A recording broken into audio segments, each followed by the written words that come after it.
Assalamualaikum warahmatullahi wabarakatuh.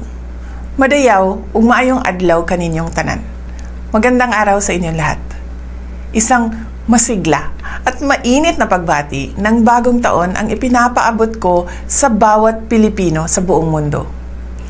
Sa pagsalubong natin sa 2026, iwaksi na natin ang anumang pag-aalinlangan at takot.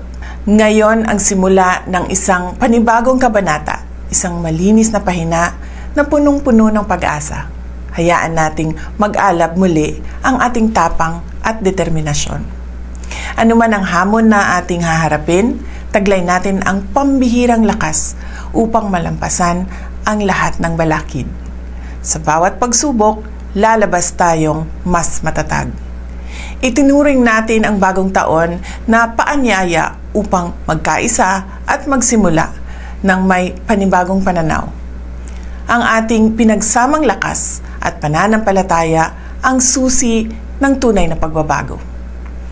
Sama-sama tayong magsikap at magdasal na ang 2026 ay maging taon ng pag-asa at pagpapala.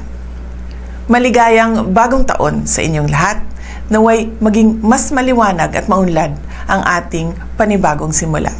Mahalin natin ang Pilipinas. Para sa Diyos, sa bayan, at sa bawat pamilyang Pilipino. Syukran.